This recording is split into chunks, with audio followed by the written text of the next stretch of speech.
السلام علیکم، جوشی لفظ میں خوش آمدید۔ ایک دفعہ کا ذکر ہے کہ ایک طوطا طوطی کا گزر ایک ویرانے سے ہوا۔ ویرانی دیکھ کر طوطی نے طوطے سے کہا، کس قدر ویران گاؤں ہے؟ طوطے نے کہا، لگتا ہے یہاں کسی الو کا گزر ہوا ہے۔ جس وقت طوطا طوطی باتیں کر رہے تھے، اسی وقت ایک الو بھی وہاں سے گزر رہا تھا۔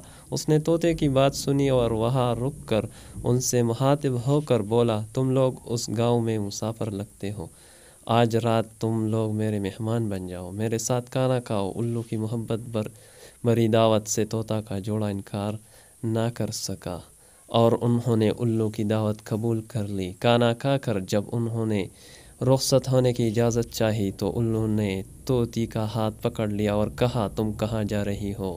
طوطی پریشان ہو کر بولی، یہ کوئی پوچھنے والی بات ہے، میں اپنے خاوند کے ساتھ واپس جا رہی ہوں۔ الو یہ سن کر ہنسا اور کہا، یہ تم کیا کہہ رہی ہو جبکہ تم تو میری بیوی ہو؟ اس پہ طوطا طوطی الو پر جھپٹ پڑے اور گرما گرمی شروع ہو گئی۔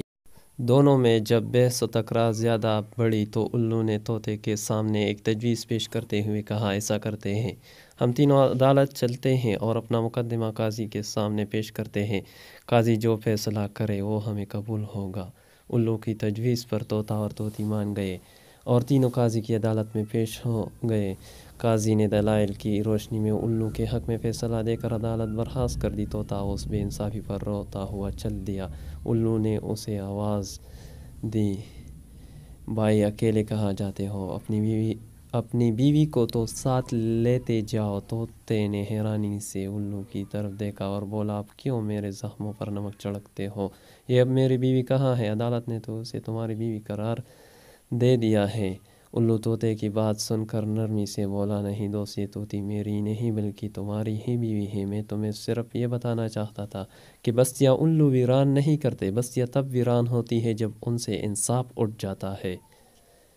کمنٹ میں اپنا موقف ضرور لکھیں۔ دیکھنے کے لیے شکریہ، ہمارے چینل کو سبسکرائب کریں۔